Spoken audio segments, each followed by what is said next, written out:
Specification होगा। तुम बताओ, तुम जो बोलोगे वो दो मिक्स लिक्विड को मिक्स कर दें, दो या तीन को मिक्स कर देते हैं। बोलो क्या क्या ले लें। मास, स्पेसिफिकेट, टेम्परेचर। सर आप ही कुछ भी ले लो सर, मैंने क्वेश्चन नहीं देखा, लेकिन जब हम क्लास में सॉल्व कर रहे थे तब प्रॉब्लम हो रहा था। ठीक है, कुछ भी ले लिया, लेट से 3s। इसका 50 ग्राम 80 डिग्री सेल्सियस, 2s 50 ग्राम। और ये तीनों लिक्विड फेज में है, और तीनों का फ्रीजिंग पॉइंट और बॉइलिंग पॉइंट दोनों काफी ज्यादा है। फ्रीजिंग पॉइंट काफी कम है, बॉइलिंग पॉइंट काफी ज्यादा है, तो लिक्विड फेज में ही रहेगा, फेज चेंज नहीं होगा कहीं पे। लेट से 80 ग्राम 70 degree Celsius, 3s। Final temperature क्या है? Find the final temperature.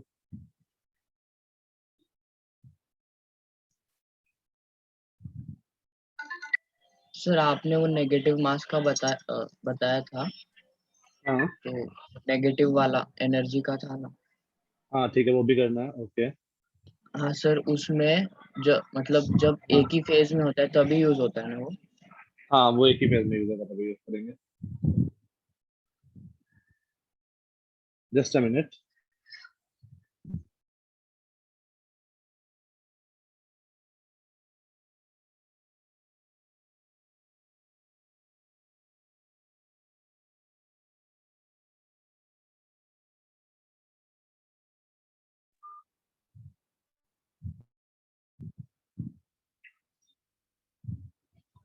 इसमें देखो, ऐसे क्वेश्चन हम लोग क्या करते हैं, एज्यूम कर लेते हैं फाइनल टेम्परेचर टी, और टी को मान लेते हैं 90 से भी बड़ा है, 80 से भी बड़ा है, और 70 से भी बड़ा है।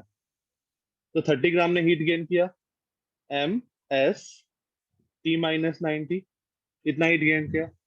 50 ग्राम ने एम एस टी माइनस 80, और 80 ग्राम में M S T minus 70, and overall heat gain by the system is 0।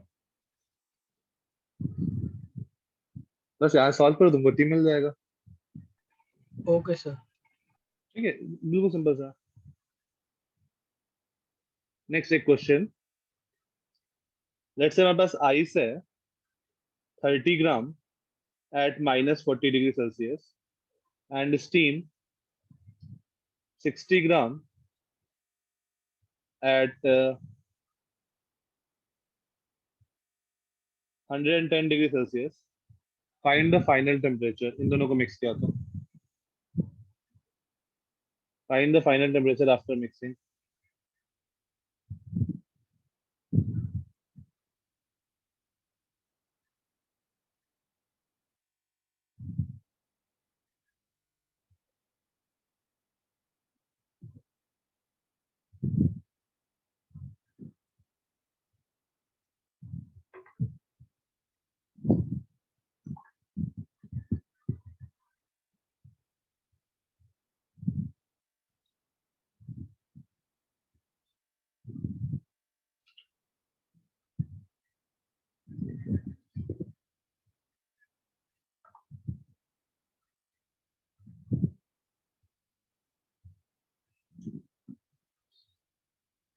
तो स्टीम का 0.5 0.5 ले या हाँ वही, या हाँ, 0.48 ले।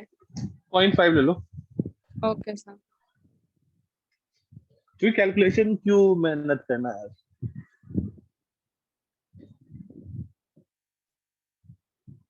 सर आपने 0.5 लेने को बोला ना।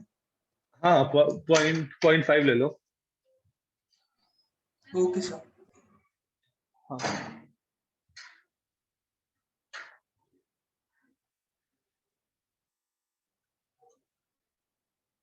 Just a minute.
Sir water 0 और वाटर 100 तक आ गया, उसके बाद अटक रहा हूँ।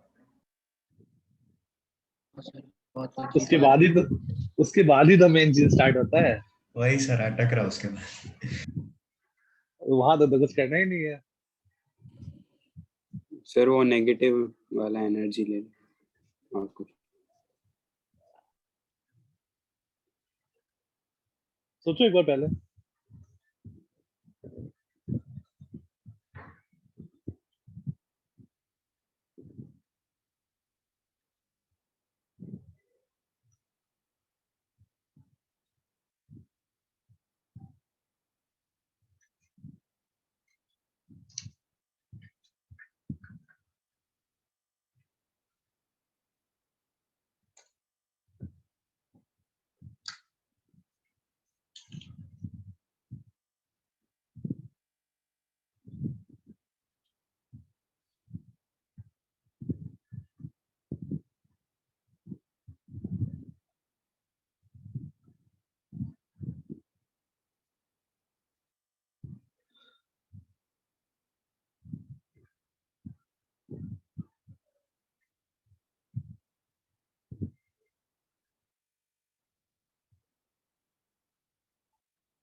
सबसे पहले कहाँ कन्वर्ट होगा? आई सेट 0 और ये वाला स्टीम एट 100। इसको कितना एनर्जी चाहिए? इसको कितना चाहिए? Q equal to M 600 S delta T, that is 600 calories. और इसको कितना चाहिए? अच्छा तुम्हारे बुक में 300 में सर। क्या? सर अच्छा 300 उसके लिए कैलोरीज। ठीक है। एचसीएमओ में जितने भी क्वेश्चंस है ना, वो कैलोरीज में नहीं, वो जूल में दिए हैं। या फिर कोई भी बुक लोगे तो जस्ट कैलोरी की जगह जूल है, और कुछ भी नहीं है। इसके लिए क्या होगा? सर M फाइनली आंसर आ रहा है कि स्टीम में 30 + 50/54 ग्राम रहेगा और लिक्विड में 60 - 50/54 ग्राम रहेगा। अच्छा मतलब फाइनल टेम्परेचर तुम्हारा 100 डिग्री सेल्सियस। हाँ सर। ओके चलो देखते हैं। ये आ गया 300 कैलोरीज। तो कौन सा प्रोसेस होगा? स्टीम वाला। सर राइट वाला हो यस जाएगा। सर, स्टीम वाला हो। स्टीम वाले के नीचे आओ। ये कहाँ कन्वर्ट होगा? Liquid at 100 degree Celsius. इसमें कितना चाहिए? Q equal to M into LV। M कितना है? 60 ग्राम। 60 इंटू 540, ये तो बहुत सर बड़ा हो गया। 32,400 आएगा। Yes sir, 32,400। 32,400 कैलोरीज। तो पूरा स्टीम बन जाएगा। हाँ अब इधर देखते हैं। अब इसको 600 कैलोरीज तो आराम से मिल गया। अब ये आइस कहाँ कन्वर्ट होगा? Liquid eight 0। वाटर तो इसके लिए कितना हीट चाहिए? Sir 2400 calories. 2400 calories. M into LF that is 2400 calories. अब ये लिक्विड एट 0 से कहाँ जाएगा? लिक्विड एट Liquid at 100 के लिए लिक्विड देखते एट हैं। 100। Liquid 3000 at 100 Q equal to 3000 calories. MS sir delta T। 30 × 100 तो 3000 कैलोरीज होगा। ठीक है तो यहाँ हो गया 3000 प्लस 2400, 5400 और 600, 6000। और इधर एक ही स्टेप इतना ज्यादा एनर्जी दे रहा है। तो कौन सा प्रोसेस हो जाएगा? लिक्विड एट 100 तक आराम से पहुंच जाएगा। हाँ सर, पूरा स्टीम हाँ भी हो सर। जाएगा। लिक्विड एट टू स्टीम भी हो जाएगा। 16 हाँ, तो क्या सर फिर लिक्विड टू लिक्विड स्टीम के स्टीम भी लिए बन जाए। 30 into 5 नहीं 40 नहीं, to अब 16,000 नहीं, अब लिक्विड टू स्टीम नहीं जाएगा, अब दोनों 100 डिग्री सेल्सियस पे आ चुका है, अब एनर्जी ट्रांसफर नहीं होगा, ठीक है। सेम टेम्परेचर पे एनर्जी ट्रांसफर नहीं नेगेटिव होता है। तो यहाँ पे रुक गया प्रोसेस। नहीं, अभी रुकना नहीं है, अभी देखो क्या होगा। अब यहाँ पर ये स्टेप तो हो गया मेरा, राइट, लेकिन ये स्टेप तक होने के लिए मुझे कितना एनर्जी रिक्वायर्ड था? 6000 calories yes total energy, right. तो टोटल एनर्जी इनपुट जो मुझे चाहिए दैट इज 6000 कैलोरीज, तो यहाँ से 300 कैलोरीज मिल गया, तो ये पूरा का पूरा लिक्विड में कन्वर्ट नहीं होगा, कुछ ही कन्वर्ट होगा, और कितने के इक्विवेलेंट कन्वर्ट होगा? 6000 माइनस 300, 5700 कैलोरीज के इक्विवेलेंट कन्वर्ट होगा। ये समझ में आ रहा है? नहीं अच्छा हाँ सर एक बार वापस बताओ ना। हाँ ठीक है, देखो लेफ्ट साइड पे तुमको कितना एनर्जी चाहिए? 6000 कैलोरीज चाहिए 100 डिग्री सेल्सियस तक आने के लिए, राइट। 600 प्लस 2400 प्लस 3000, हाँ sir yes sir. Sir Right. वो लिक्विड एट 100 के आगे क्यों नहीं बढ़े? क्योंकि उधर भी तो 100 डिग्री सेल्सियस पहुंच चुका है ना, तो टेम्परेचर सेम हो जाएगा, तो आगे नहीं जाएगा। सर हम तब यहाँ पे तक तो जाते थे ना जब तक वो कम आ रहा है उससे। नहीं नहीं, हाँ, तो जब तक टेम्परेचर सेम ना हो, अगर टेम्परेचर सेम हो गया तो मुझे रुक जाना है, सर क्यों, मतलब फिजिकली ऐसा क्यों होता है? क्योंकि जब भी टेम्परेचर सेम हुआ हमेशा हीट कब तक फ्लो करता है? Whenever there is temperature difference. हाँ, अगर टेम्परेचर डिफरेंस होगा ही नहीं तो हीट फ्लो नहीं नहीं होगा। जैसे पोटेंशियल डिफरेंस होता है तभी करंट फ्लो करता है ना, वैसे ही हीट तभी फ्लो करता है when there is temperature difference. Okay, हाँ सर। तो अब लेफ्ट साइड में मुझे कितना एनर्जी चाहिए? 6000 कैलोरीज। लेकिन राइट साइड में कितना एनर्जी? यहाँ पर तो 300 कैलोरी रिलीज हो गया, मतलब मुझे और कितना एनर्जी चाहिए? 5700 कैलोरीज और चाहिए, राइट। लेफ्ट साइड में 5700 कैलोरीज और चाहिए, हाँ सर। तो वो 5700 कैलोरीज कौन देगा? सर वो स्टीम देगा। 50,100 कैलोरीज किसके लिए चाहिए? ये 6000 पूरा पुराने के लिए, ओके, यूज करने के लिए। ओके हाँ।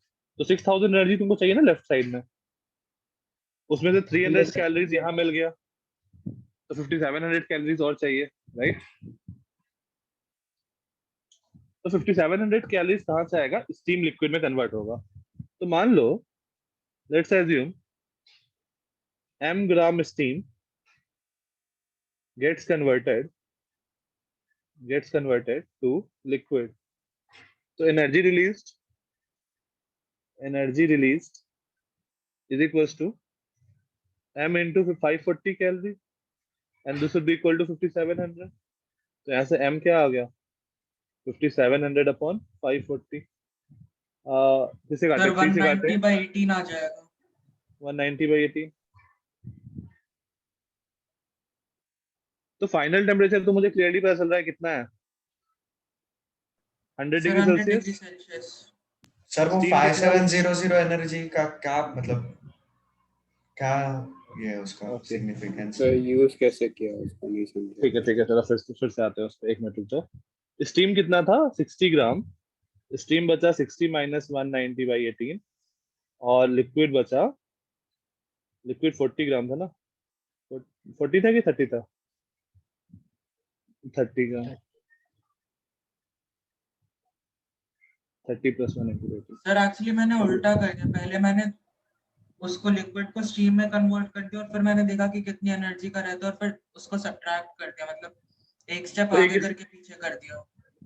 ठीक है, तो मतलब तुमने काम वही किया, बट एक स्टेप एक्स्ट्रा मेहनत कर लिया, है ना?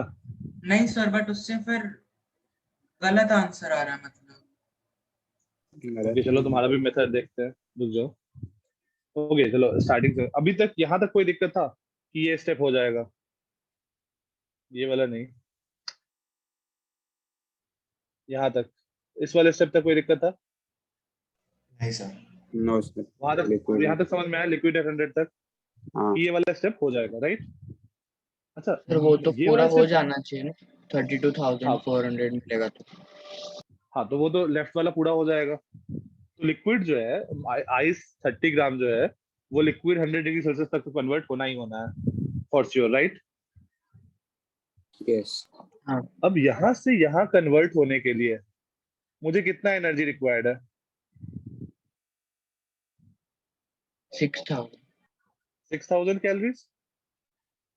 6000 कैलोरीज रिक्वायर्ड है। तो 6000 कैलोरी में से 300 कैलोरी मुझे मिल गया यहाँ पे जब स्टीम कन्वर्ट हुआ स्टीम एट 100 पे। ठीक है, तो 300 कैलोरीज मुझे मिल गया यहाँ पे। अब मुझे और कितना एनर्जी चाहिए? 5700 कैलोरीज। ये 5700 कैलोरीज कहाँ से आया होगा? अच्छा, स्टीम लिक्विड में कन्वर्ट हुआ होगा। तो हमने वो मास फाइंड किया जिससे वो 5700 मास फाइंड यूज हुआ। किया जिससे 5700 कैलोरी एनर्जी मिल जाए। वो सर अभी समझा। अभी समझ गया? हाँ सर। हाँ सर। ठीक है, तो मुझे मास मिल गया, इतना मास स्टीम मेल्ट किया तो स्टीम कितना बचा? 60 माइनस 190/18। लिक्विड कितना हो गया? 30 प्लस 190/18 और बोथ एट 100 डिग्री सेल्सियस। हाँ, किसी ने और कुछ काम किया था ना? हाँ सर, अगर हम पूरे लिक्विड को स्टीम में कन्वर्ट कर देंगे तो उसके लिए 16,200 कैलोरीज पूरे लिक्विड पे ओके, चलो सर। ठीक है। तो यहाँ पर उसमें जो टोटल एनर्जी रहेगी वो 32,200 कैलोरीज रहेगा। और राइट साइड पर अगर हम एक स्टीम मिनट को एक मिनट पूरे एक मिनट एक मिनट रुक जाओ, मैं तुम्हारा ये वाला डेटा कॉपी करता हूँ, फिर उसके आगे तुम्हारा कैलकुलेशन हाँ लेके सर। चलते हैं। Just a minute. सर जिस पॉइंट के बाद आपने बोला ना टेम्परेचर सेम हो गया, उसके आगे उसने किया। हाँ, एक मिनट। अरे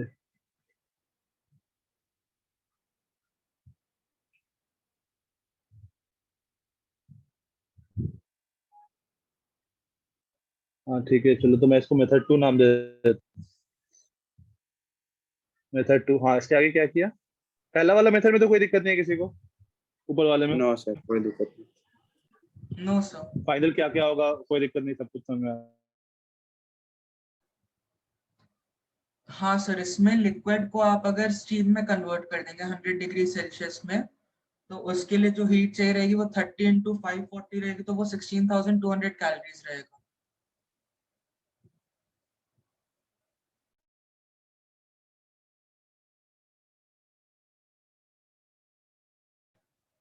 अच्छा हाँ सर, मैंने एक्चुअली इसमें कैलकुलेशन मिस्टेक कर दी, मैंने अभी चेक किया तो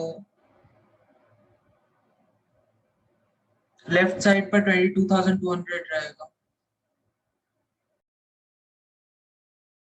सर रिस्पॉन्स ही नहीं दे रहे। डिस्कनेक्ट। हाँ शायद से डिस्कनेक्ट हो गया।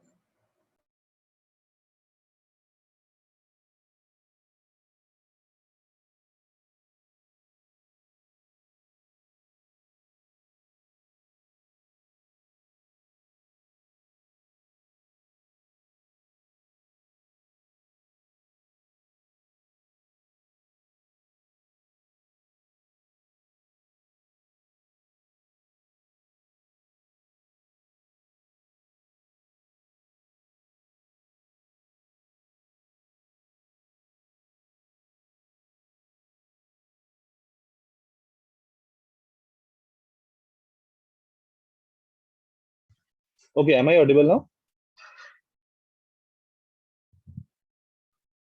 Yes, sir. Yes sir. Okay.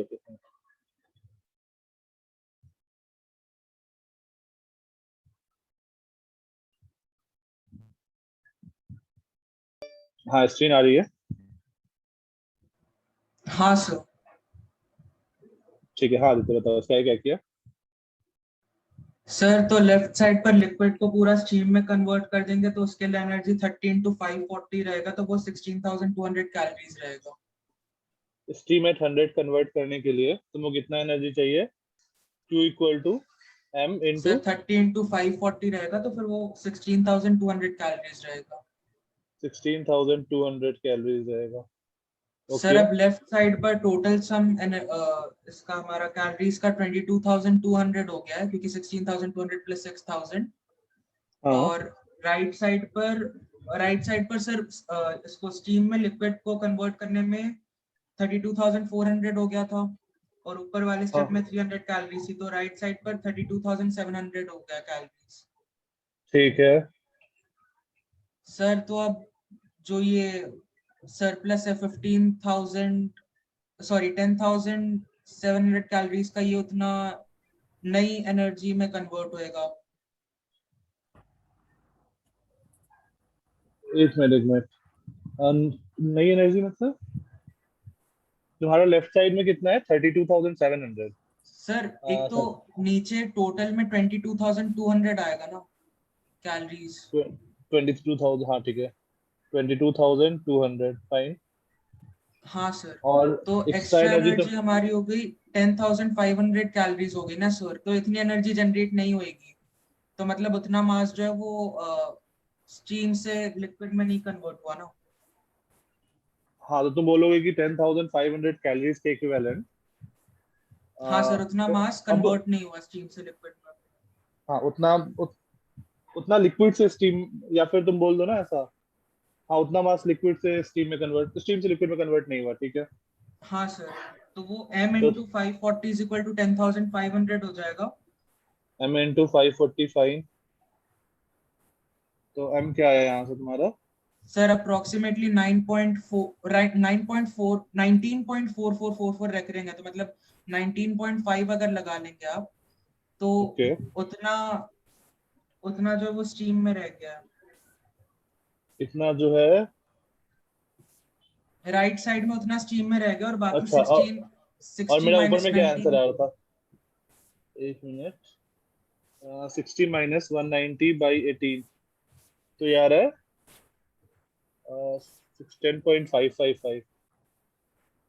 Wait, यार है 10 पॉइंट, सॉरी 10.555,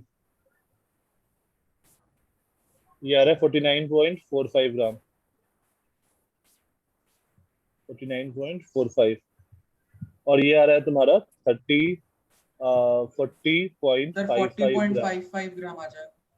हाँ, और यहाँ से तुम्हारा आ रहा है, तुमने बोल दिया सब कुछ को स्टीम में कर दिया। हाँ सर, तो नीचे वाले में लेफ्ट साइड पर तो पूरा स्टीम बन गया, तो वो 30 ग्राम स्टीम है। राइट साइड पर 60 ग्राम स्टीम में से 60 ग्राम लिक्विड बन रहा था, बट उसमें उतना ग्राम नहीं बना, उसका 19.5 ग्राम नहीं बना, तो अच्छा हाँ सर, तो स्टीम 49.5 ग्राम आ रहा है, सेम ही आंसर आ रहा है। सही आंसर आ रहा है ना? ठीक है, बट हाँ इसमें क्या सर, हुआ, तो तुम मतलब एक स्टेप एक्स्ट्रा क्या क्या? हाँ सर समझ गया। सर सेम मतलब वो टेम्परेचर सेम करने की जरूरत नहीं है। हाँ मतलब एक स्टेप यहाँ पर एक्स्ट्रा हुआ ना, कि एक स्टेप एक्स्ट्रा किया कि स्टीम पे कर किया, बाकी क्योंकि अभी टेम्परेचर सेम था तो मुझे ये वाला स्टेप करने का जरूरत नहीं है। हाँ सर, टेम्परेचर हाँ सेम पर पहले वाले में एनर्जी डिफरेंस पर कर सकते थे, वो मैंने हाँ, एक्स्ट्रा कर दिया। ये स्टेप एक्स्ट्रा हो गया, ठीक है। Okay sir, thank you sir. Okay, ठीक है, अब सबको कोई दिक्कत नहीं है किसी को स्टीम से किसी और में कन्वर्ट करने में? नेक्स्ट हेडिंग दो, एक छोटा सा हेडिंग दे दो, फिर उसके बाद जो डाउट्स है वो देखते हैं। वाटर इक्विवेलेंट,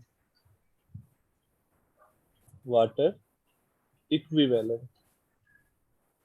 अब तो हमने अभी तक एजम्पशन एक ले रखा था कि जो मेरा कंटेनर है उसका टेम्परेचर गेन या राइट नहीं हो रहा है, बट क्या ऐसा होगा? तुम अगर स्टील के बकेट में पानी डाल दो, गर्म पानी, तो क्या बकेट का टेम्परेचर बढ़ेगा या नहीं बढ़ेगा? बढ़ेगा। बढ़ेगा सर, कंटेनर का भी बढ़ेगा, टेम्परेचर चेंज होएगा। कंटेनर का भी टेम्परेचर चेंज होगा, और वो ऐसे टेम्परेचर पर आके रुकेगा जब पानी और वो बकेट का टेम्परेचर सेम सर में आ वो भी जाए, थर्मल इक्विलिब्रियम में रहेंगे।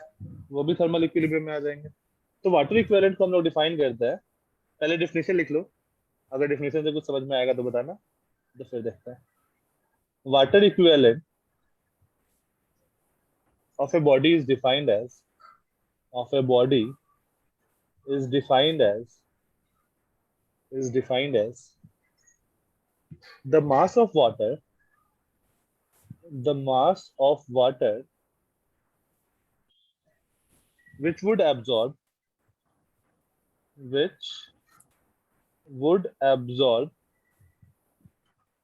or evolve the same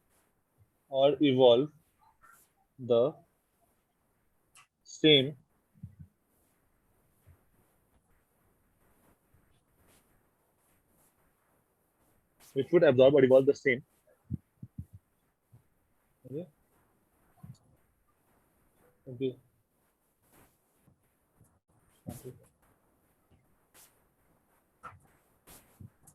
Amount of heat, same amount of heat as is done. सब लोग म्यूट कर लो यार, किसी का अनम्यूट है. As is done by the body in rising or falling through the same range of temperature.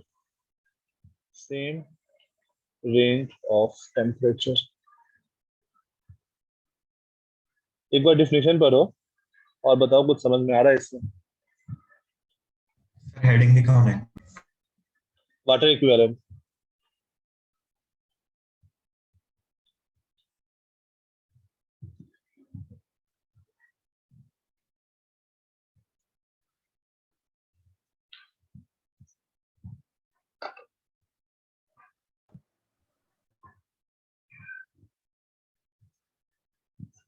तो body का मास भी डिफाइंड रहेगा नेक्स्ट टाइम.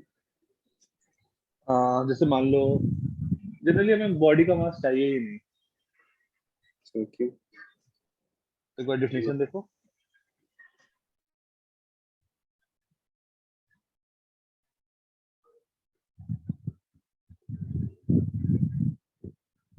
सर अमाउंट पूछा है तो चाहिए रहेगा ना.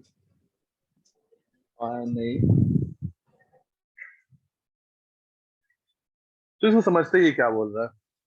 फिर उसके बाद एक दो क्वेश्चन करते हैं. जब भी मान लो ये एक मेरा कंटेनर है, लेट्स से इसका मास है m कंटेनर, स्पेसिफिक हीट है s कंटेनर SC. तो अगर इसको डेल्टा टी से टेम्परेचर चेंज करना है तो इसको हीट रिक्वायर्ड क्या होगा? m container into s container into delta T, right. अगर T डिग्री सेल्सियस से टेम्परेचर चेंज करना है तो heat required is this much. अब क्या बोला वाटर इक्विवेलेंट का definition? It is defined as the mass of water. मतलब ये किसकी वाटर इक्विवेलेंट है? मास ऑफ वाटर के बराबर है, which would absorb or evolve the same amount of heat. मतलब अगर मान लो मेरे पास वाटर है, इसका मास मैं m वाटर मान रहा हूँ, तो वाटर को डेल्टा टी में चेंज आने के लिए स्पेसिफिक इतना हीट चाहिए, राइट. तो ये जो मास ऑफ वाटर होगा ना, जितना मुझे रिक्वायर्ड होगा सच दैट दोनों का जो हीट रिक्वायर्ड है वो सेम है, इस मास ऑफ वाटर को हम लोग बोलते हैं वाटर इक्विवेलेंट. तो हमारे पास आ जाएगा m water into s water into delta T should be equal to m container into s container into delta T. तो यहाँ से हमारे पास आ जाएगा mass of water is equal to mass of container into specific heat of container upon specific heat of water. इसको हम लोग W से रिप्रेजेंट करते हैं. फिर क्या मास सेम होना चाहिए चाहिए? ना फिर बॉडी का. क्या क्या? फिर बॉडी का मास चाहिए ना, मैं पूछ रहा था. नहीं, तुम्हें डायरेक्टली क्या दिया होगा? वाटर इक्विवेलेंट दे दिया होगा. अच्छा, क्वेश्चन में क्वेश्चन में हाँ डायरेक्टली तुमको वाटर. हाँ मतलब हम उस सॉलिड का with respect to water mass ले रहे हैं हाँ. या पानी का मास उस सॉलिड के मास से कंपेयर कर रहे हैं? नहीं, मास से कंपेयर नहीं कर रहे हम लोग. वही ऐसा सोचते मतलब हैं जैसे मान लो तुमने 10 kg का एक सब्सटेंस ले लिया, ठीक है. हाँ उसको तुमको 10 डिग्री सेल्सियस में चेंज कराने के लिए 10 डिग्री सेल्सियस का चेंज कराने के लिए तुमको 100 जूल्स ऑफ एनर्जी लगा, ठीक है. अब तुमने 5 kg पानी लिया, उसको 10 डिग्री सेल्सियस चेंज कराने के लिए भी तुमको अगर 100 जूल ऑफ एनर्जी लगा. दोनों में सेम एनर्जी लगा, राइट. सेम हाँ टेम्परेचर डिफरेंस के लिए. हाँ तो तुम बोलोगे कि वो जो सब्सटेंस था 10 kg वाला, उसका उसका water water equivalent equivalent 5 kilo 5 है। kg है। हाँ, 5 ओके kg है। सर। अच्छा मतलब उसी टेम्परेचर पे किसी सॉलिड सॉरी एक सॉलिड को किसी टेम्परेचर पे मेल्ट या नहीं, होने टेम्परेचर के लिए चेंज, ऐसा कुछ। Temperature change. हाँ हम लोग मेल्ट के लिए बोलेंगे, टेम्परेचर चेंज के लिए बोलेंगे। उसी टेम्परेचर चेंज के लिए पानी का इक्विवेलेंट। हाँ हाँ। तो हम लोग क्या करेंगे, जो कंटेनर होगा ना, जैसे मान लो water equivalent of the container दिया होगा, तो हम लोग उसको उतने ग्राम पानी जैसा ट्रीट करके क्वेश्चन सीधा सॉल्व करेंगे, मुझे कुछ भी नहीं करना होगा। फॉर एग्जाम्पल एक क्वेश्चन देखो, तुमको ज्यादा क्लियर होगा। फॉर एग्जाम्पल,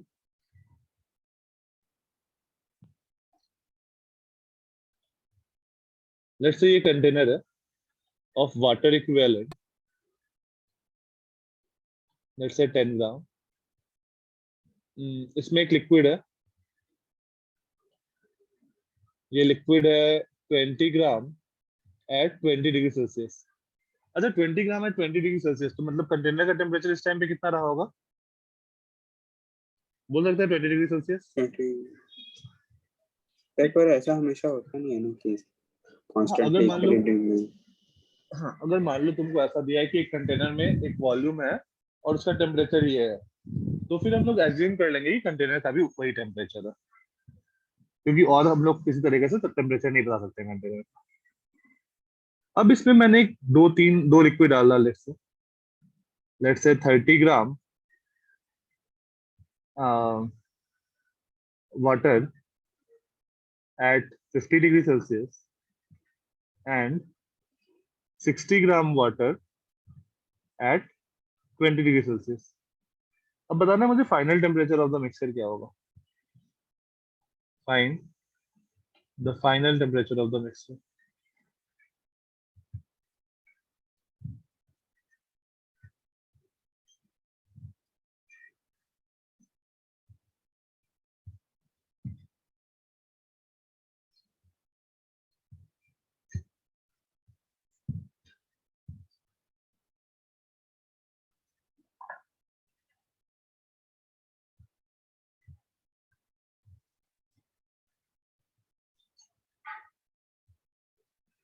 सर वो कंटेनर में लिक्विड कौन सा है 20 ग्राम?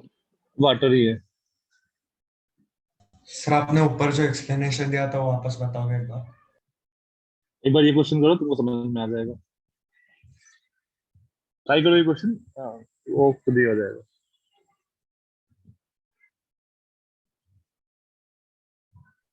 सर मैं स्टार्टिंग से था ही नहीं उस एक्सप्लेनेशन, इसलिए बोल। अच्छा, स्टार्टिंग से नहीं है।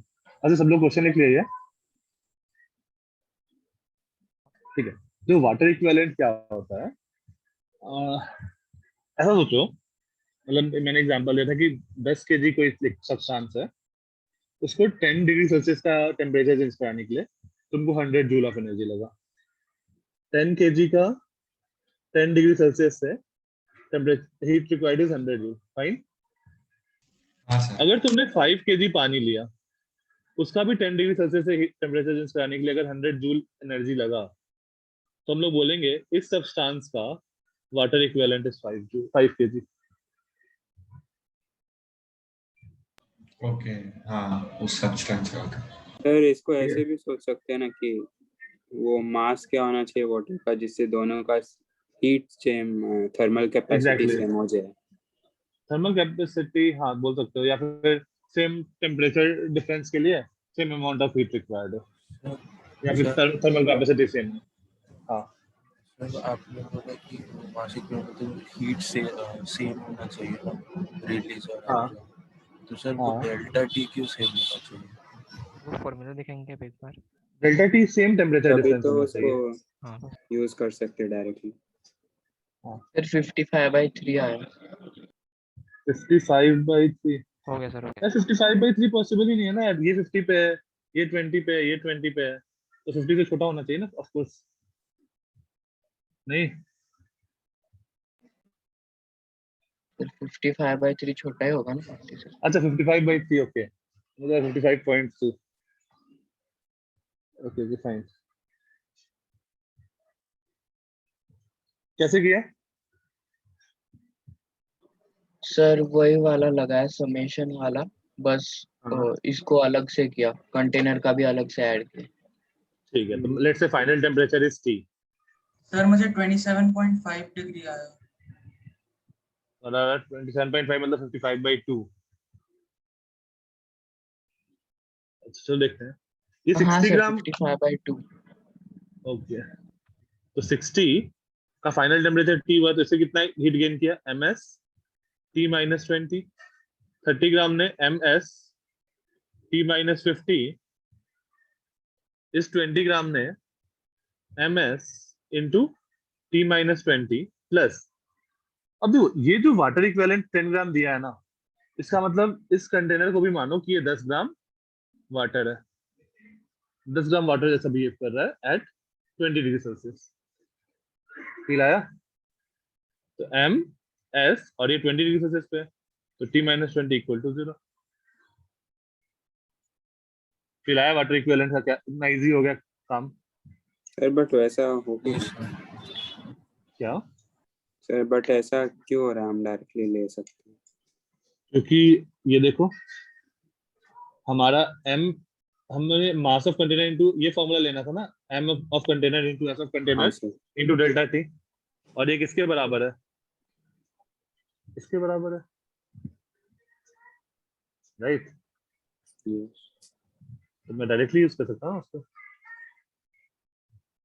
सर सही या नहीं? सर हाँ sir 10 gram of water. Okay okay fine.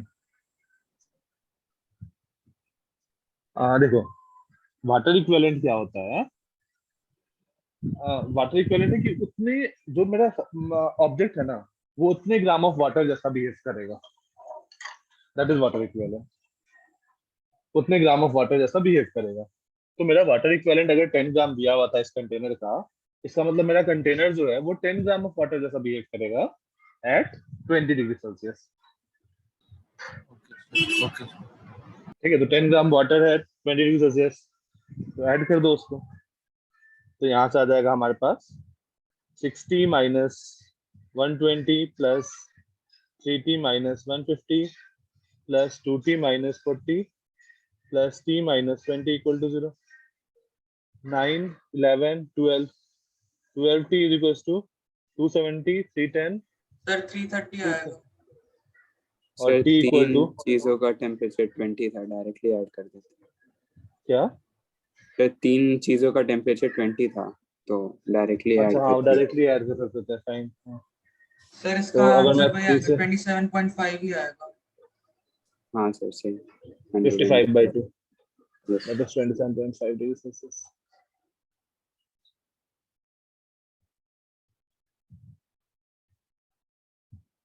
Fine, अब कुछ किसी ने मुझे वाटर इक्विवेलेंट वाला एक क्वेश्चन भेजा था कल परसों, वो क्वेश्चन हो जाएगा?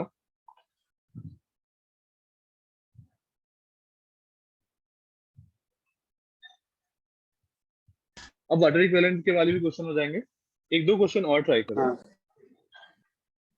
अब ऐसे से सर क्वेश्चन दिए होंगे सबसे जैसे ऊपर आपने एक फॉर्मूला दिया था वो दिखाना है कौन सा? नीचे। हाँ सर हो गया हो गया okay। सर और एक क्वेश्चन अच्छा अब देखो, अब तुमको बहुत सारा वो दिया होगा, जैसे मान लो एक ऑब्जेक्ट जा रहा है 10 मीटर पर सेकंड से, उसका स्पीड स्लो हो गया फ्रिक्शन के कारण, let's say speed final speed 5 metre पर सेकंड हुआ, तो टेम्परेचर राइज क्या किया होगा? तो बस क्या करोगे, loss in energy equal to ms delta t। ऐसा क्वेश्चन करना है या स्किप करें, हो जाएंगे? सर उसमें ग्राउंड का नहीं दिया रहेगा। नहीं, मान लो ऐसा कुछ दिया क्वेश्चन, एज्यूम करेंगे कि ग्राउंड का टेम्परेचर चेंज नहीं कर रहा है, ये एक ब्लॉक है of mass m specific t specific s, ये मूव कर रहा है v1 स्पीड से और यहाँ पे फ्रिक्शन है। After some time due to friction इसका स्पीड रिड्यूस हो गया v2। assume temperature of flow does not change। Sir इसमें तो बस डायरेक्टली डेल्टा के equal to ms delta t। हाँ बस वही करना है, temperature of flow does not change, तो find the rise in temperature of the block। तो डायरेक्टली क्या करोगे, change in energy energy is equals to ms delta ms delta t तो जितना एनर्जी मिला वो सारा का सारा कहाँ गया होगा? अगर एनर्जी लॉस नहीं हुआ तो सारा का सारा क्या होगा? उसका टेम्परेचर राइज करा heat दिया में। होगा। अब तुमको ऐसा बोल सकता है कि एच हाइट से ड्रॉप किए हैं और ड्रॉप करने के बाद वो 40% राइज किया, 40% of the initial height rise किया, तो उसका टेम्परेचर चेंज क्या हुआ होगा? तो बेसिकली जितना एनर्जी का लॉस हुआ वो सारा का सारा उसके टेम्परेचर में कन्वर्ट हुआ होगा। ठीक है, तो ऐसा बहुत सारे क्वेश्चन है एचसीएमआर में या अलग अलग उसमें। एक क्वेश्चन ट्राई करो।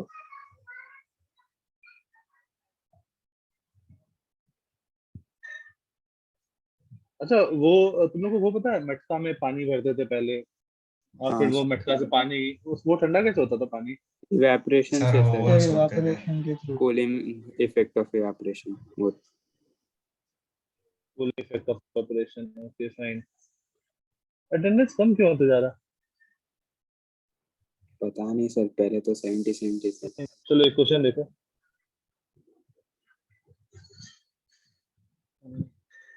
जैसे मान लो ये मटका है, इसमें पानी भरा हो। अब क्या होगा? पानी लीक कर रहा होगा पोर्ट से पानी लीक करता है हाँ और फिर सर बाहर जाके इवेपोरेट करता है। तो लेट्स अज्यूम इसमें 10 kg ऑफ वाटर है और इसमें से जो पानी बाहर निकल रहा है वो आ रहा है 0.2 ग्राम पर सेकेंड। और कोई बाकी कोई बस यही इसमें से जो आया पानी बाहर आया ये इवेपोरेट करेगा। ठीक है, डायरेक्टली इवेपोरेट करेगा और वो एनर्जी क्या होगा? एनर्जी कौन देगा? अंदर वाला लिक्विड देगा और उसका टेम्परेचर फॉल करेगा और कहीं पे भी एनर्जी लॉस अब नहीं हो रहा है। तुमको दिया है specific heat of liquid water is 4200 joule पर केजी डिग्री सेल्सियस और latent heat of vaporization is 2.27 into 10 to the power 6 joule per kg. So find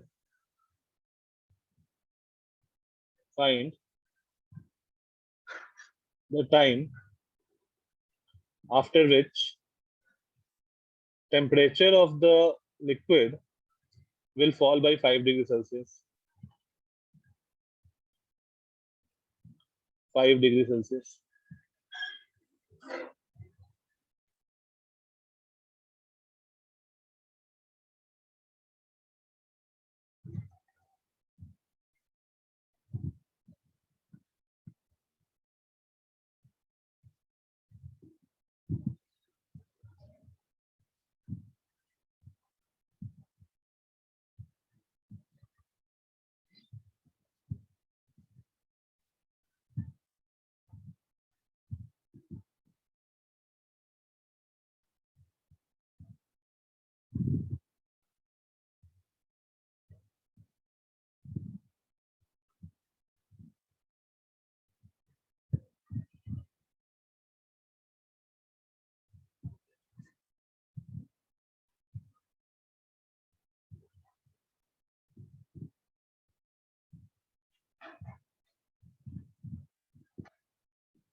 462.5 seconds आ रहा है.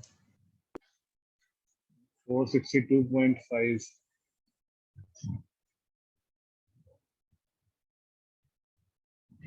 हाँ ठीक है.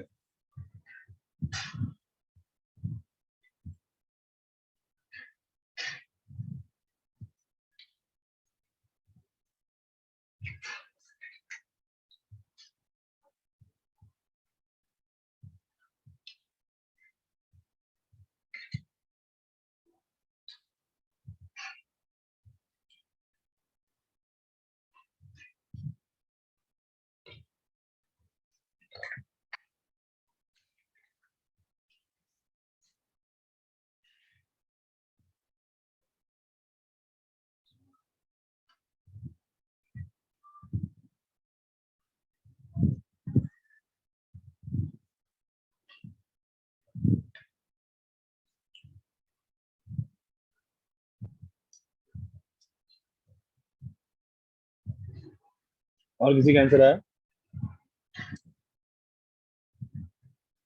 अज्यूम करना कि जो भी पानी बाहर है वो तुरंत में इवेपोरेट हो रहा है सीधा डायरेक्टली.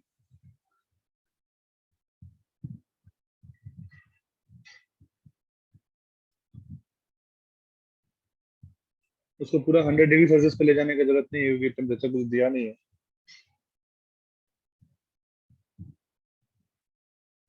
100 डिग्री पे ले जाना पड़ेगा. हाँ बट तुमको पता नहीं है ना कि टेम्परेचर क्या है उसका. हाँ initial सर. temperature. तो सीधा सर अज्यूम करो पता कि क्या सर वो वही डाउट हो रहा था, टी मालूम ही नहीं इनिशियल क्या है. हाँ तो तुम सीधा उसको मानो कि सीधा वो कन्वर्ट हो रहा है, सीधा वो वेपोराइज कर रहा है. पर उसकी जरूरत नहीं है, हमें डेल्टा टी 5 पता है ना उसको. Delta T delta 5 water delta T का नहीं, है. वो तो वाटर का टेम्परेचर 5 डिग्री वही सेल्सियस से फॉल करना है. वो फिर गलत है. डायरेक्टली तुमको ये अज्यूम करना पड़ेगा कि जो पानी निकल रहा है ना ये 0.2 ग्राम ये कन्वर्ट हो रहा है स्टीम में. तो इसका दो एनर्जी होगा ना. एक जो टेम्परेचर टी है मान लो इसका टी से 100 तक और फिर 100 से वेपोराइज. तो सीधा अज्यूम करना है कि वो 100 से वेपोराइज हो रहा है वो एनर्जी लो. सर वो 462 करेक्ट था क्या? हाँ 462 करेक्ट था.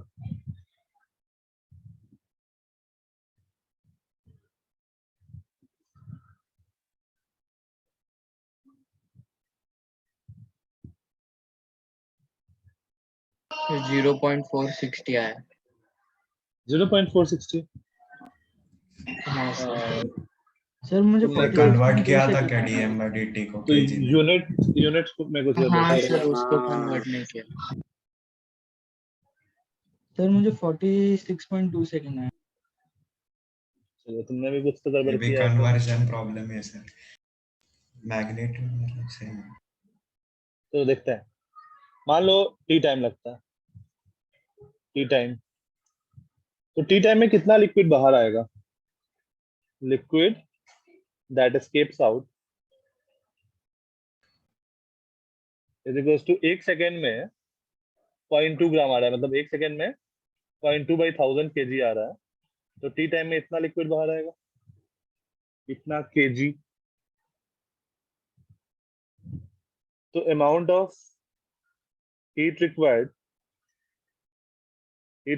to convert it into steam क्या होगा? into LV. 0.2/1000 into T into LV.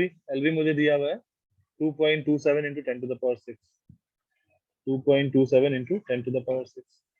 अब ये जो एनर्जी रिक्वायर्ड आया या फिर अमाउंट ऑफ हीट रिक्वायर्ड है ये एनर्जी कौन देगा? वाटर का टेम्परेचर फॉल करेगा. तो फॉल इन टेम्परेचर मुझे पता है 5 डिग्री सेल्सियस. तो एम एस. अच्छा अब देखो कितना पानी निकल रहा है 0.2 gram. That is negligible in comparison to 10 kg. तो एम को मैं 10 kg मान लेता हूँ अप्रोक्सीमेटली. तो एम एस एस क्या दिया है 4200. मेरी आवाज आ रही है ना? हाँ सर. इनटू डेल्टा टी उसको इज 5. 10 - 0.2 t नहीं करेंगे. 0.02 नहीं, 0.00002 आएगा ना, हाँ सर 0.002 वही। t, तो उसको इग्नोर कर देते हैं। ओके सर कर मैंने सकते उस हो। तरीके से सॉल्व किया तो मुझे 505 सेकंड्स के अराउंड आ रहा था आंसर। जैसे 0.002 t माना, हाँ सर। इससे भी वही आएगा अप्रोक्सीमेटली। अब इन ये दोनों इक्वल होगा, तो यहाँ सॉल्व करो, क्या आ जाएगा 4200 into 5, 210, 21000 into 10 minus 0.002 t is equals to, sir वैसे ले नहीं सकते हम लोग क्योंकि वो कॉन्स्टेंटली वाटर इवापोरेट हो रहा है। क्या? हाँ तो मैंने माना कि टी टाइम के बाद,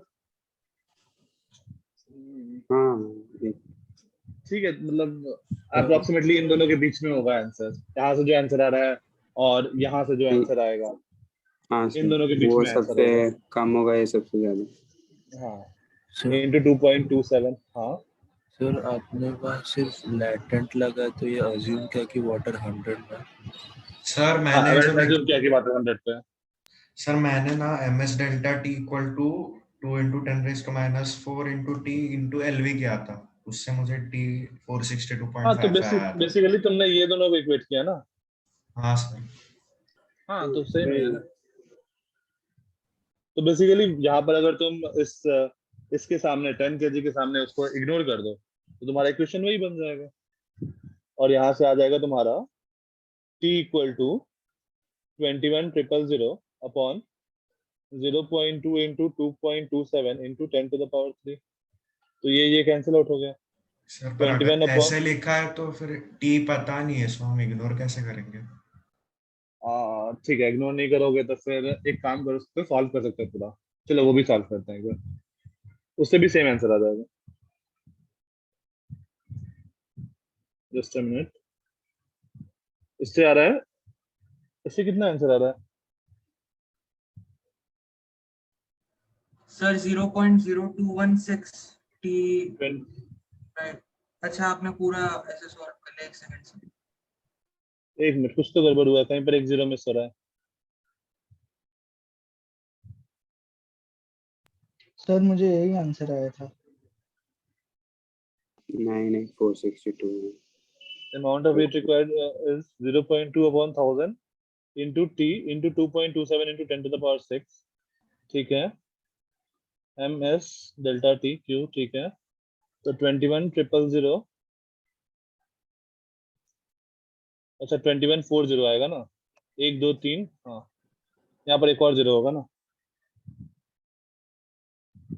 ठीक है, तो यहाँ एक और जीरो आएगा, यहाँ एक और जीरो आएगा, और ये बन जाएगा 462.5 सेकेंड्स। अगर तुम इसको इग्नोर नहीं करोगे तो फिर क्या होगा?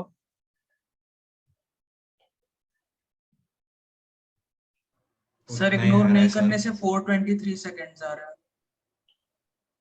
ठीक है, बट वहां पर प्रॉब्लम क्या है अगेन, कि हर इंस्टेंट पे जब तुम इग्नोर नहीं कर रहे हो तो क्या हो रहा है कि मास भी तुम्हारा चेंज कर रहा है, मास हर इंस्टेंट पे उतना नहीं रह रहा है ना, मास तुम्हारा जो कंटेनर के अंदर का मास है वो भी चेंज कर रहा है,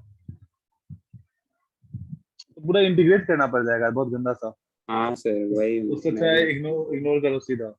सर तो रेट वैसे तो तो जैसे कांस्टेंट जैसे है। टेम्परेचर कम होता है रेट भी कम होता है ना इवेपोरेशन हाँ, का। रेट ऑफ इवेपोरेशन भी कम होगा, और भी बहुत सारे फैक्टर होंगे उसके। तो अब मास कम होगा, तुम बोलोगे कि लिक्विड का सीपेज भी कम होगा, है ना, नहीं सर, इग्नोर ही मटके करना में पड़ेगा। क्योंकि सरफेस एरिया। नहीं मतलब सीपेज कम होगा क्योंकि अब प्रेशर अरे कम लगा रहा है ऊपर से लिक्विड, सर तो वही सीपेज कम होगा। नेग्लिजिबल मान लेते हैं सर, उससे नेग्लिजिबल फर्क मान नहीं लो, पड़ेगा। सीधे। हाँ फाइन, ठीक है, तो अभी तुम लोग ये वाले, अब कैलोरीमेट्री पूरा चैप्टर खत्म हो गया, इसमें और कुछ भी नहीं है। तो और कुछ नहीं। एक्चुअल क्वेश्चंस नहीं, एक्चुअल क्वेश्चंस खत्म करो, बुकलेट खत्म करो। बुकलेट में तो क्वेश्चंस ही नहीं मिलेगा तुमको कैलोरीमेट्री पे, सर बुकलेट बहुत कम अलग से मिलेगा। है क्या इसका? Booklet thermal properties of matter करके है, और उसमें बहुत अच्छा अजीब सा दिया है। पहला थर्मल एक्सपेंशन दिया है, दूसरा कैलोरीमेट्री दिया है, तीसरा सीधा हीट ट्रांसफर दिया है। बट हम लोग डायरेक्टली हीट ट्रांसफर पे नहीं जंप करेंगे, हम लोग पहले थर्मोडायनामिक्स पढ़ेंगे फिर हीट ट्रांसफर पे आएंगे लास्ट में। अब ये बताओ केटीजी पढ़ना है या नहीं पढ़ना है? केटीजी में किसी को कोई डाउट?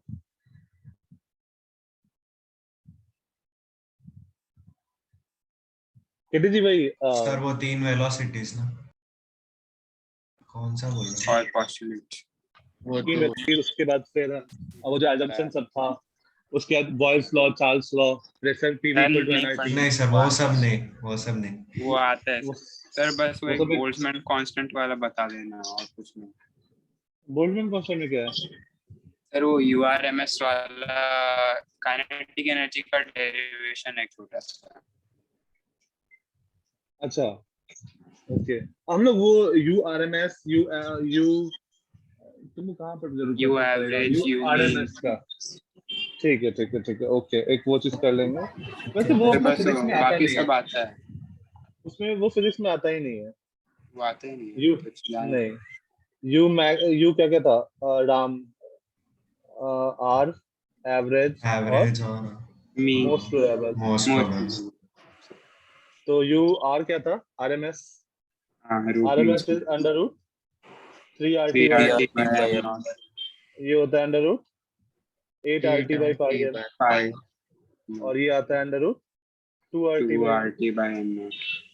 तो ये तो तुमको याद है ना राम से, हाँ। जो भी तुम लोग याद किए हो, पता नहीं नहीं मैंने सर, ऐसा याद मैंने किया तो था, याद किया। RAM से याद किया था मैं। आर सबसे बड़ा, फिर ए, फिर AM। और अच्छा रूट तुमको आरएमएस निकालने आता है ना? तो मैं तुमको एक हाँ आरएमएस सर, निकालना सिखाता हूँ। पहले नहीं केमिस्ट्री सबका स्क्वायर ऐड करना। स्क्वायर ऐड करके करना है, स्क्वायर ऐड करके करेंगे, फाइन। स्क्वायर तो ऐड जैसे बाय मान लो, टोटल मास का रूट। मतलब मीन निकालना है स्क्वायर का। Root N1 okay okay, sir बता दो एक। नहीं मैं तुमको जो तुमको आता है वो चीज नहीं बता रहा हूँ।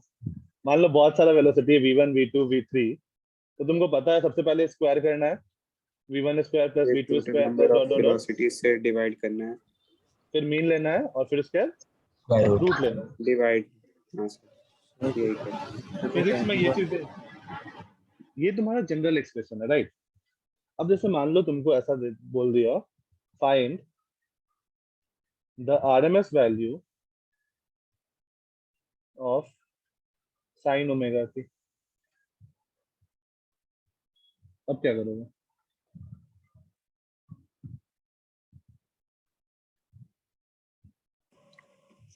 या फिर sine x, sir x very कर रहे हैं। क्या? हाँ एक्स वेरी कर रहा है तुम्हारा, let's say 0 to 2 pi, x belongs to 0 से 2 पाई।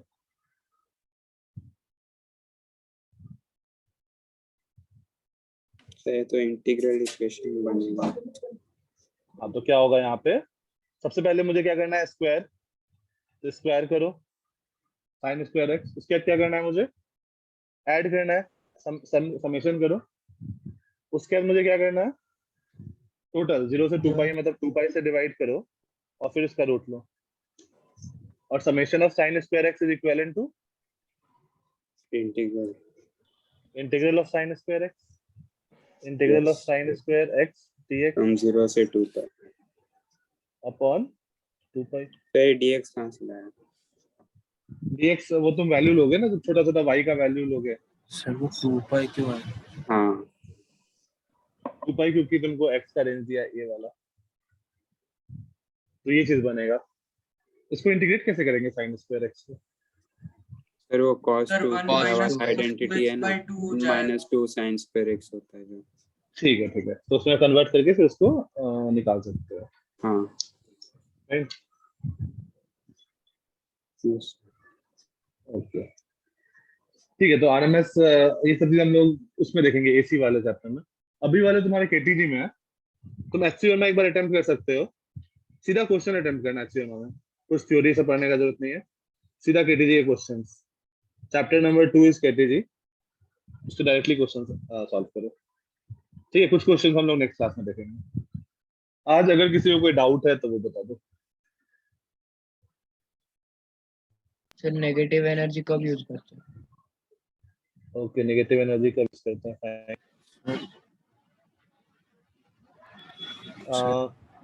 मैं यही वाला जो क्वेश्चन था ना ऊपर वाला, उसमें थोड़ा डेटा चेंज करता हूँ। हाँ सर वो आपने पिछले क्लास में एक लास्ट वाला क्वेश्चन क्या था जिसमें वो T83.33 हुआ था? एक मिनट रुक जाओ, लास्ट क्लास स्क्रीन आ रहा है ना? सर इसका लास्ट क्वेश्चन लास्ट क्वेश्चन हाँ 87.5 आया। हाँ सॉरी सर, तो आपने उस तभी ऐसे हीट को क्यों रोक दिया, मतलब इस टाइम पे टेम्परेचर तो इक्वल नहीं था। नहीं देखो, दोनों लिक्विड 100 डिग्री सेल्सियस पे है। लेकिन कुछ ही तो गया ना सारे। ओके चलो फिर से ये क्वेश्चन देखते हैं। स्टार्टिंग से क्वेश्चन क्या था? क्वेश्चन मेरा था सर कुछ नया तीन दोनों, पढ़ाने वाले हैं आप आज? नहीं ठीक है, आज यहाँ तक। नेक्स्ट क्लास में हम लोग केटीजी कुछ क्वेश्चन करेंगे और फिर आगे थर्मोडायनेमिक्स मूव ऑन करेंगे। तो जिनको कोई डाउट नहीं है वो लीव कर सकते हैं, ठीक है। हाँ ये क्वेश्चन था मेरा, आइस और स्टीम को मिक्स किए थे। तो यहाँ तक तो हम लोग पहुंच गए थे। यहाँ तक मेरा 3000 कैलोरीज एनर्जी रिक्वायर्ड था, और उसके बाद इधर से 5400 प्लस 100 5700 कैलोरीज है यहाँ पे, राइट। और यहाँ पे देखो कितना हो गया, 6000 हो गया था, राइट। तो मतलब ये वाला स्टेप पूरा नहीं होगा। नहीं सर, ठीक है, तो ये स्टेप मैंने क्रॉस कर दिया, ये स्टेप पूरा नहीं हुआ। अब ये स्टेप अगर पूरा नहीं हुआ तो मैंने क्या बोला, कौन सा तरीका बता, निगेटिव एनर्जी वाला या दूसरा वाला? पहला वाला, सर नेगेटिव वाला। निगेटिव एनर्जी वाला। तो मैंने यहाँ पर मान लिया कि लेट्स एज्यूम कि ये 100 डिग्री सेल्सियस तक पहुंच गया, ठीक है। लेट्स एज्यूम, तो अगर 100 डिग्री सेल्सियस तक पहुंचा है तो इधर कितना एनर्जी रिक्वायर्ड है? 6000। और यहां से मुझे कितना एनर्जी मिल गया इस साइड से? 5500 एनर्जी मुझे मिल चुका था। इसका मतलब मैंने कितना एनर्जी एक्स्ट्रा सप्लाई कर दिया इसको? 500 कैलोरी एनर्जी एक्स्ट्रा सप्लाई कर दिया। हाँ, तो अब मेरा दो लिक्विड है 100 डिग्री सेल्सियस पर, और उसको मैंने क्या कर रखा है, 500 कैलोरीज एक्स्ट्रा सप्लाई कर रखा है, राइट। तो दो लिक्विड है जो कि 100 डिग्री सेल्सियस पर है, इसका मास क्या हो चुका है? 30 + 10 40 ग्राम, राइट। और इसमें से मुझे कितना एनर्जी एक्सट्रैक्ट करना है? 500 कैलोरी। तो मान लो फाइनल टेम्परेचर इज T, तो MS into 100 - T is equal to 500 calorie. इतना एनर्जी एक्सट्रैक्ट कर दिया।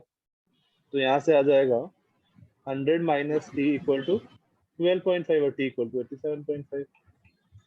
लेकिन सर इसमें मतलब वो टी आपने इस लिक्विड को लिया ना, ये वाला जो लिक्विड है लेफ्ट साइड में, वो 87.5 है ना? नहीं। यहाँ पर जब मैं लिक्विड ले रहा हूँ ना, तो मैंने क्या एज्यूम कर रहा हूँ कि दोनों लिक्विड बन चुका है, लेफ्ट वाला भी और राइट वाला भी, दोनों लिक्विड एट 100 पे है, फाइन। अब मैं दोनों को अलग अलग आइडेंटिफाई नहीं कर ले रहा हूँ ना, दोनों का 87.5। हाँ दोनों का मिला के तुम्हारे पास 500 कैलोरी एक्स्ट्रा सप्लाई किया हो ना। अच्छा ओके सॉरी ठीक है। सर मतलब दोनों को मान लिया कि दोनों लिक्विड बन गया और टी टेम्परेचर पे आ गया, उसके लिए हमने 500 एक्स्ट्रा डाला। हाँ 500 एक्स्ट्रा डाला तो इक्वेशन में। हाँ सिंपल सा इक्वेशन वापस कर दिया। अब दूसरा मेथड क्या बोल रहे थे लोग?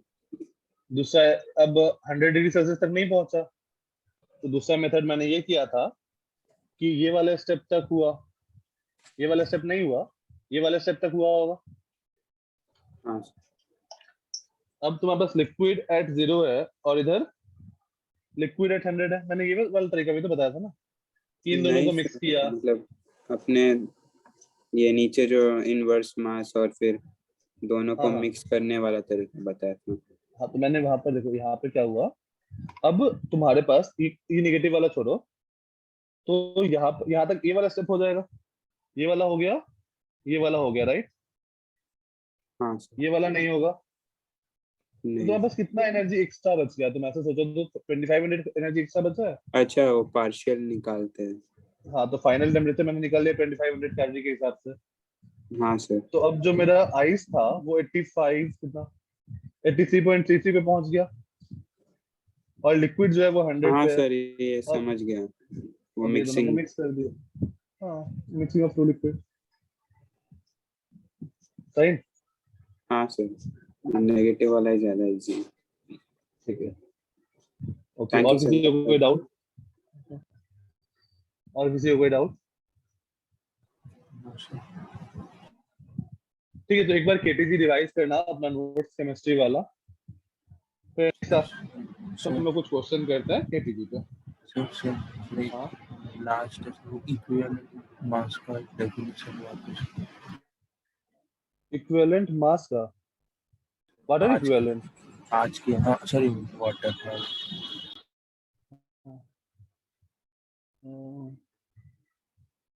हाँ,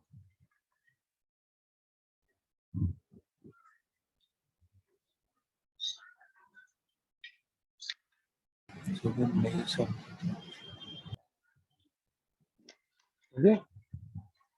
ठीक है।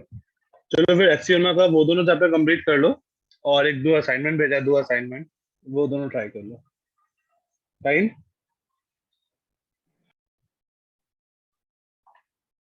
हाँ ठीक है, फिर मिलते हैं सैटरडे को, और केटीजी की कोशिश करते हैं। केटीजी एक बार नोट्स रीड कर लेना, केमिस्ट्री वाला सेम ही है, कुछ चेंज नहीं है। ठीक है, ओके बाय। वो सारे भी पढ़ लेना कि वो होता है ना कि एडियाबेटिक वॉल क्या होता है, डायथोनिक वॉल क्या होता है, कौन सा क्या होता है, हाँ वो सभी का रीड कर लेना। ओके, का ना क्या